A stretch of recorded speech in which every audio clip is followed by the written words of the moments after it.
Somebody's found a place in the sun. Lazy tyke.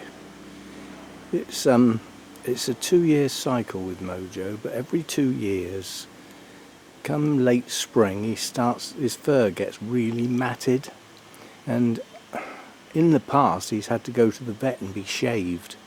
But I got myself some clippers, and this year I've managed to keep on top of it, but it means he's got some bald patches.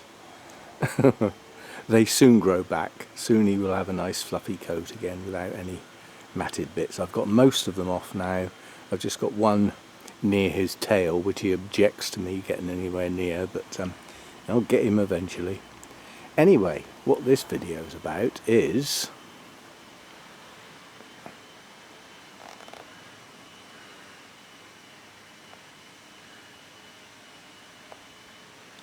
I think we can safely say that tree is either dead or dying. There is not an ounce of green up in the top of that tree. Nothing. And you can see it's just brown. So I don't think it's the majority of it's alive. There, as you come down a bit lower, maybe. And certainly as you get right down near the base, whoops, can't see what I'm doing. Can't see what the hell I'm pointing it at. Where are we? There. That's green. Yeah, and the other side of the trunk, I think there's some green there. But that's it. Right at the base of the tree there is some green. And all the rest, I believe, is dead. Now I've got my house inspection beginning of September. The lady will be round with her cameras, and I will point this out again and also mention that it was a year ago I mentioned that this tree is leaning over badly, is top heavy, and quite honestly now there is no point in keeping the top of that tree. It's dead. It needs coming off, literally about a couple of meters above the fence where that green is, and then I don't know, maybe it will shoot out from the trunk, but it serves no purpose anymore. It's just in the way. Next door over the other side of that fence have complained about it because it shades a lot of their garden. And I've said that I will try and deal with it, but I can't touch it. It doesn't belong to me, and it's not something I'm prepared to do. To deal with that tree, you would have to climb up the trunk or have a cherry picker, which you couldn't get in here. There wouldn't be anywhere to get in here to be able to use a cherry picker.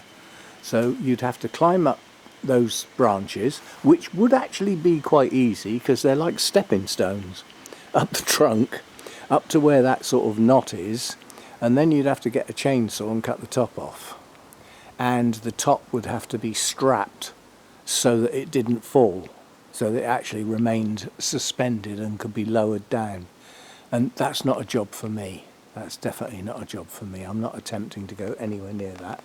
What I would attempt to do, possibly, because I could strap myself on, do it properly, so that I couldn't fall, with the band round the trunk, all that sort of stuff, and cut the branches off and just but I still couldn't get right up to the top.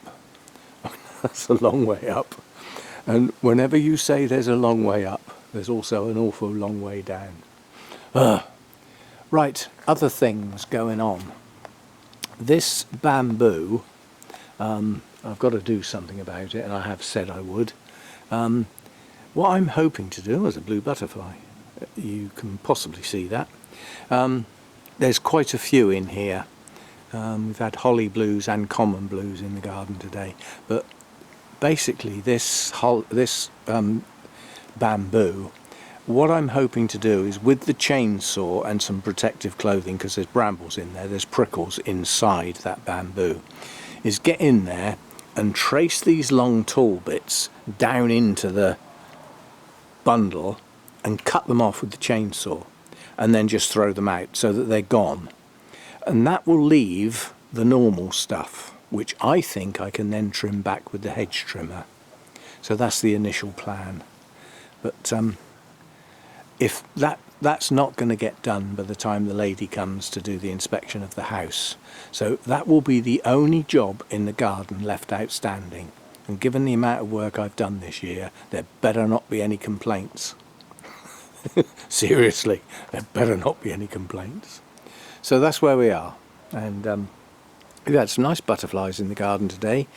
We've had holly blue, common blue, brimstone, meadow brown, small white, large white, red admiral, and a comma whizzed through but didn't hang around, shall we say. So it's quite a reasonable amount of species, and the Buddleia bush is now doing its job. There's quite a few are coming in and staying. Unfortunately, the blue butterflies don't land on blossom. They don't land on blooms. It's not something they do. I think they feed on things like honeydew, on leaves, but they certainly don't land on blooms. So you can never get a picture of, the two types of blues that come in here actually on the Buddleia.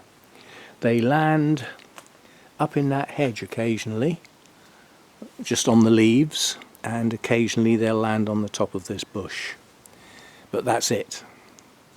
And giant dragonfly going along the hedge there. You may or may not be able to see that. Anyway, I'm off indoors because it's coming up to tea time.